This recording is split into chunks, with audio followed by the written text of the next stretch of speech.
फटाफट खबरें देखें सिर्फ 30 सेकंड में। डाउनलोड करें तक ऐप। नमस्कार, हरियाणा तक में आपका स्वागत है। आज हमारे साथ है हरियाणा के डिप्टी स्पीकर श्री रणवीर गंगवा जी। आज हम हरियाणा के मुद्दों पे इनसे बातचीत करेंगे कि हरियाणा प्रदेश में आजकल क्या चल रहा है। सर, ये आपका हरियाणा तक में स्वागत है। थोड़ा ये बताइए कि जो विपक्ष ये कह रहा है कि बेरोजगारी में हरियाणा नंबर 1 है, तो इसको लेकर क्या कहेंगे आप? पहले तो प्रवीण जी मैं धन्यवाद करता हूँ आपका। और जहाँ तक विपक्ष की बात है, विपक्ष का काम तो कहना है। रोज़गार की जहाँ तक बात है, हमारे मुख्यमंत्री आदरणीय मनोहर लाल जी ने ट्रांसपेरेंसी के आधार पे रोज़गार देने का काम किया है।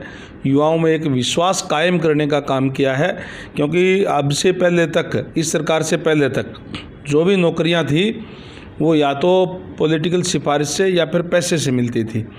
और ये पहली ऐसी सरकार है जिसने योग्यता के आधार पे नौकरियां देने का काम किया है, जिससे युवाओं में एक विश्वास पैदा हुआ है कि अगर हम अच्छा पढ़ेंगे लिखेंगे तो हम योग्यता के आधार के ऊपर अपना स्थान बनाने में कामयाब रहेंगे। जी, अगर नलवा हलके की बात की जाए तो अगर किसानों को अभी भी पर्याप्त पानी नहीं मिल रहा है और आज़ाद नगर में एक बड़ा हॉस्पिटल बनाने की भी मांग है, तो इसको लेकर क्या कहना चाहेंगे और क्या आपने प्रोजेक्ट नए दिए? देखिए, जहाँ तक पानी की बात है, नलवा हलके के अंदर, क्योंकि नलवा हलका एक तरीके से राजस्थान के बॉर्डर के साथ लगता हुआ है, इसमें पीने के पानी की भी और सिंचाई के पानी की भी किल्लत थी।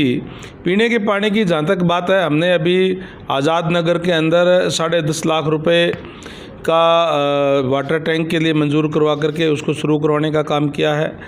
जो पटेल नगर वाला वाटर टैंक जहाँ वाटर वर्क्स बना हुआ है, वहाँ भी 4 करोड़ रुपए की लागत से नया वाटर टैंक जो है वो मंजूर करवाने का काम किया है। जल जीवन मिशन के तहत जितनी भी आउटर कॉलोनियाँ हैं उसके अंदर पाइपलाइन जो नई बिछाई जा रही है। जिन गाँवों के अंदर जो पाइपलाइन पुरानी थी वहाँ, और जो नई बस्तियाँ जो बन गई है वहाँ भी जल जीवन मिशन के तहत नई पाइपलाइन बिछाई जा रही है। इसके साथ साथ 1 किलोमीटर तक की जो ढाणियाँ हैं वहाँ भी हम जो है नई लाइन उनको जो है दे रहे हैं, ताकि ढाणियों के अंदर भी लोगों को पानी मिल सके। जितने भी वाटर टैंक जहाँ और ज़रूरत थी वहाँ वाटर टैंक मंजूर करवाने का काम किया है, और जहाँ वाटर टैंक पुराने हो गए थे उनकी सबकी रिपेयर या तो हो गई है या जो है उसकी शुरू है। और ये मैं समझता हूँ कि आने वाले 4-5 महीने बाद में पीने के पानी के हलके के अंदर कोई दिक्कत परेशानी नहीं रहेगी।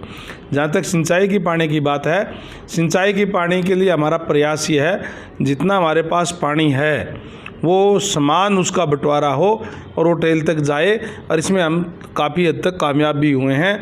कई जो हमने रिमॉडलिंग करवाने का काम किया है रजबाइयों का, जैसे भेरिया माइनर है वो हमने नया बनवाने का काम किया है। 2-3 और माइनर है वो भी हम नया बना रहे हैं, ताकि समुचित रूप से किसानों को पानी मिल सके।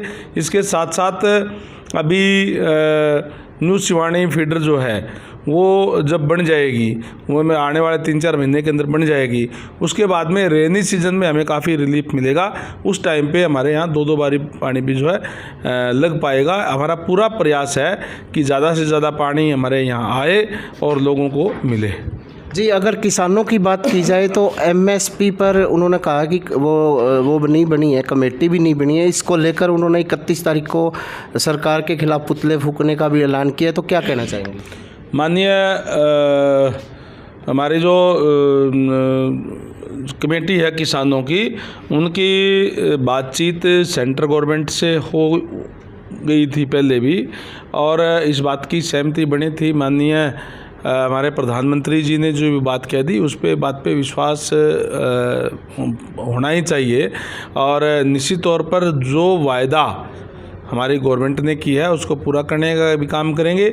और जहाँ तक बात अगर मैं हरियाणा प्रदेश की करूँ तो यहाँ तो पहले भी जीरी पे, गेहूँ पे तो सेंट्रल गवर्नमेंट की तरफ से मिलती ही है, हमने तो यहाँ और जो फसलें हैं, बाजरा पर भी भावांतर भरपाई देने का काम किया, सरसों भी हम खरीद कर रहे हैं, मूंगफली भी हम खरीद कर रहे हैं, यानी और भी कई फसलें ऐसी है जो सेंट्रल गवर्नमेंट नहीं भी खरीद रही, उसको भी हरियाणा गवर्नमेंट हमारे हरियाणा के किसानों को उसका लाभ देने का काम कर रही है। हम तो कई सब्जियों पर भी और फलों पर भी भावांतर भरपाई के तहत किसानों को लाभ देने का काम करते हैं।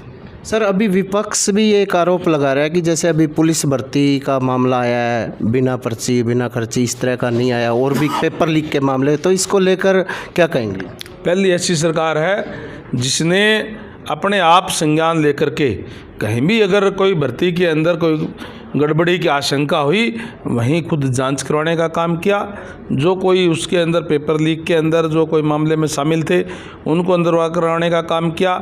HPSC के जो डिप्टी सेक्रेटरी थे, HCS अधिकारी, उनको बर्खास्त भी किया। वो लोग आज जेल के अंदर है। किसी भी तरीके की कोई कंप्रोमाइज़ नहीं है। माननीय मुख्यमंत्री महोदय ने समम संज्ञान लेते हुए ये कार्रवाई करने का काम किया है। किसी कोई विपक्ष के लोगों ने आवाज़ नहीं उठाई थी। ये पहली बार ऐसा हुआ है। हाँ, विपक्ष के टाइम पे जब नौकरियां लगी थी तो कोर्ट ने ज़रूर रद्द की थी। हमारे यहाँ तो अगर कोई इस टाइप का मामला आया तो खुद सरकार ने संज्ञान लेकर के उन पर एक्शन लेने का काम किया है। एक सर, बैकवर्ड क्लास में क्रीमी लेयर का मामला आया है, उसको लेकर क्या कहना चाहते हैं? देखिए, हमारी सरकार पंडित दीनदयाल उपाध्याय जिन्होंने अंत्योदय का नारा दिया था, अंत्योदय यानी अंतिम व्यक्ति तक सरकारी सेवाओं का लाभ पहुंचना चाहिए। ये बात ठीक है कि जो लोग कोई नौकरी लगे हुए हैं क्लास 3 की, कोई या और जिनकी इनकम है, वो इस बात का मामला उठा रहे हैं। लेकिन जैसे मैंने पहले कहा कि पहले गरीब आदमियों को देने के लिए क्रीमी लेयर की सीमा लगाई गई है। और माननीय मुख्यमंत्री महोदय ने, क्योंकि आपकी बात ठीक है कि काफ़ी लोगों ने मेरे सामने भी आवाज़ उठाई थी, बैकवर्ड क्लास के अलग अलग संगठनों ने, तो मैंने भी माननीय मुख्यमंत्री महोदय से बात की थी। उन्होंने कहा कि हम पहले गरीब आदमियों को देना चाहते हैं।